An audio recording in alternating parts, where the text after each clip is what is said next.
Doctor Malik sir, testing कम हो रही है, ये चिंता का विषय है सर। 4 लाख टेस्टिंग कम हो गई एक दिन के 24 घंटे के अंदर। 8 तारीख को कुछ और टेस्टिंग थी, फिर एकाएक कम हो गई। ये सर, ये आपको लगता नहीं है ये अपने आप में एक बहुत बड़ा बैकवर्ड स्टेप है?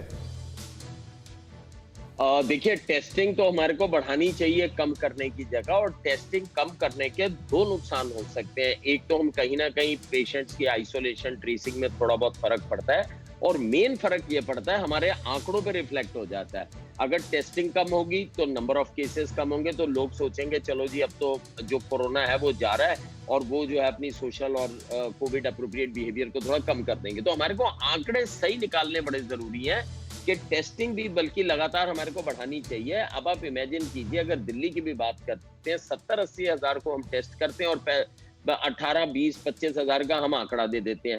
आप टेस्ट करके देखिए ना, 10 लाख दिल्ली में हर फीवर के पेशेंट को टेस्ट करके देखिए, पॉजिटिविटी रेट जो दिल्ली में अभी इस वक्त 30% के करीब है, 27-28% के करीब है। आप टेस्ट करके देखिए तो रियल पिक्चर सामने आएगी, और रियल पिक्चर पब्लिक के सामने जानी बड़ी जरूरी है, क्योंकि पब्लिक को भी लगेगा कि हाँ वाकई ही ये महामारी इतनी फैली हुई है और हमको कोविड अप्रोप्रिएट बिहेवियर भी करना है, और हमें आइसोलेशन और लॉकडाउन का भी पालन बड़े अच्छे से करना है। अगर टेस्टिंग कम करेंगे, आंकड़े कम करेंगे, तो लोग कहेंगे कि शायद अब ये जो है केसेस जो है 4 लाख से कम होने शुरू हो गए, तो शायद अब ये थमना शुरू हो गया, जबकि रियलिटी में शायद ये थम ना रहा हो। तो हाँ, क्योंकि सर देखिए, मैं डॉक्टर साहब आप ये जो बता रहे हैं एकदम सही बात कर रहे हैं, और मैं मेरे साथ जो दूसरे डॉक्टर साहब जुड़े हुए हैं, मैं उनसे भी ये सवाल पूछूंगा। डॉक्टर अंशुमन, कम टेस्टिंग है लेकिन पॉजिटिविटी रेट ज्यादा है, इट मींस अगर टेस्टिंग ठीक होगी तो अभी भी ऐसा नहीं है दैट वी कैन रिलैक्स। बिल्कुल ठीक।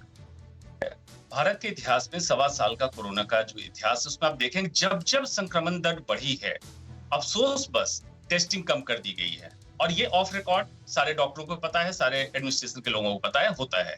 ये गलत है, लेकिन जैसा डॉक्टर रवि मलिक ने कहा, बिल्कुल पारदर्शिता की जरूरत है। टेस्ट और बढ़ा दीजिए जब संक्रमण तेजी से फैल रहा हो, ताकि लोगों को पता करके हम ट्रेस करके। डॉक्टर साहब, एक और चीज है, डॉक्टर अंशुमन, मैं आपसे एक और चीज जानना चाहूंगा, यही फ्रेम रखिएगा। अगर आपने टेस्ट कम कर दिए तो 2 नुकसान तो सबसे बड़े हैं ना सर।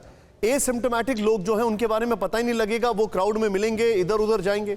एक दूसरा, टेस्टिंग आपने कम रखी तो लोगों को ही नहीं पता लगेगा, और ये वाला जो वेव है कोरोना का, ये जो स्ट्रेन आ रहा है, 24 घंटे में इंसान क्रिटिकल हो जाता है, तो ये दूसरा नुकसान है सर। बिल्कुल बिल्कुल नुकसान है। इसीलिए पारदर्शिता की जरूरत है कि अब छुपा आंकड़े, मेडिकल में ट्रांसपेरेंसी की जरूरत है। आंकड़े छुपा के क्या हासिल करना चाहते हैं अलग अलग राज्य सरकार वाले और केंद्र वाले, मुझे बिल्कुल नहीं समझ में आया। पिछले साल से हम लोग एक ही बात उठा रहे हैं कि छुपा के करोगे क्या, जाने चली जाती है तब तो पता चली जाता है, इसलिए छुपाना नहीं है। दूसरा, अगर ये टेस्ट उसी रफ्तार से करें तो हम बेटर कंट्रोल कर सकेंगे। इनको उल्टा लगता है, पैराडॉक्स है ये मेडिकल सिस्टम का।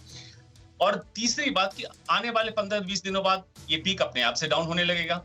तो क्या रीजन है छुपाने का, मुझे समझ नहीं आता। सही बता रहे हैं। कुमार कुंदन से सर एक रिएक्शन होगा। कुमार कुंदन, ये टेस्टिंग कम की जा रही है, ये एक पैटर्न है, सैटरडे संडे को हम देखते हैं टेस्टिंग कम होती है, इसके पीछे की वजह क्या है? देखिए, स्टाफ की भी कमी और दूसरी चीज़ें भी हैं, इसको भी नज़रअंदाज आप नहीं कर सकते हैं।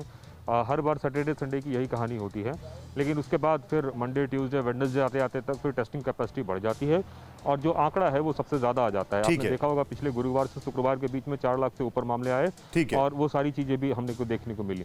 तो ये जो डॉक्टर बता रहे हैं, डॉक्टर मलिक या डॉक्टर अंशुमन, ये सारी चीज़ें टेस्टिंग से रिलेटेड है, और नेचुरली है कि हमें 2 दिन वेट करना चाहिए इस पूरे। पॉइंट टेकन, आप जो बता रहे हैं पॉइंट टेकन। अड़ी सोमवार से शुक्रवार शाम 6 बजे सिर्फ TV9 भारतवर्ष पर।